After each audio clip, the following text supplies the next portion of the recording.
Today's October 28th. Today's quote is entitled, "As you think, so shall you be." You become what you most think about. You become what you think. Once you understand this, you become much more careful about what you think because you know that what you focus on tends to intensify and grow. And even a little negative thing can easily get blown out of proportion by dwelling on it.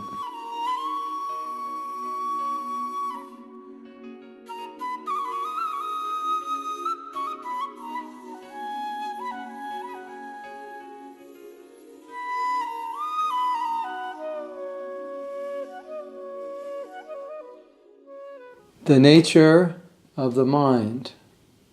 You dwell on something, and because we're subjective, sometimes we think something's wrong and it's not wrong. Sometimes we think something's bad and it's not really bad. It's just the way we see it. And how we see is a combination of many lives of conditioning, of this life of conditioning, our emotional position at the time something happened, the way we responded to it, who we are, how we respond.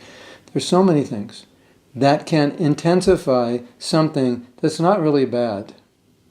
It's not really bad at all, but we can make up stories, and then we dwell on these stories, and then we really get disturbed. So I have a story for you. This was very funny.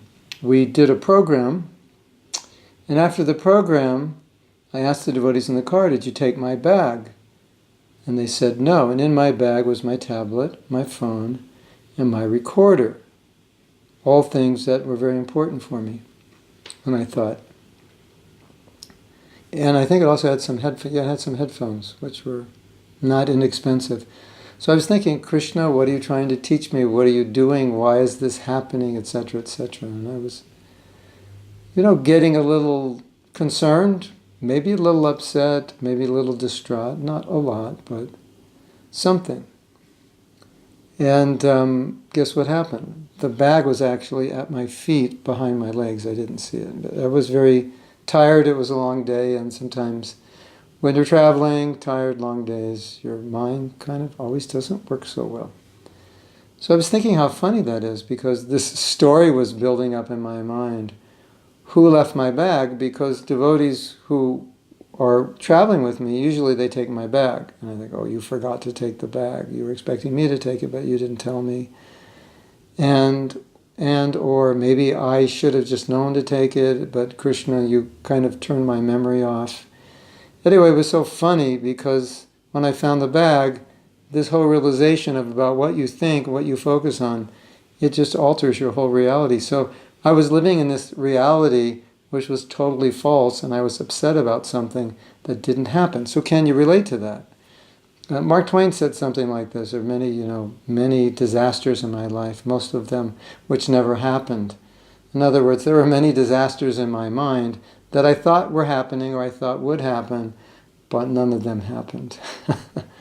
So the point of this quote is, when you understand what your mind can do and how it can deviate you and cause you distress and cause you to become attached to many things you shouldn't be attached to, or just how it can disturb you in many ways, and how it can be so detrimental for your Krishna consciousness. And you realize that you could actually change your thoughts. You don't have to dwell on those thoughts. It's very empowering, because sometimes we feel like we have to dwell on those thoughts.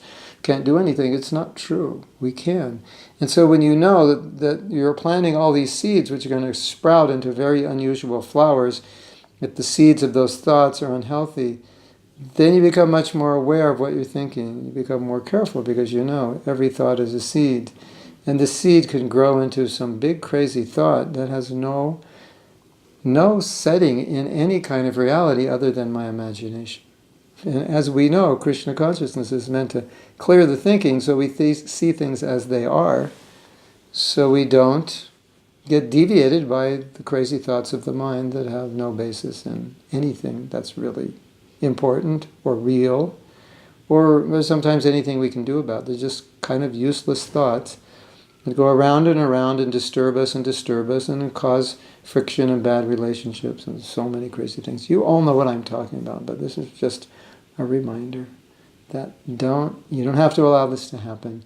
And every crazy thought you put in your mind is you're putting something very dangerous in your mind that could potentially damage you in little or big ways. And potentially deviate you from your stability in your Krishna consciousness.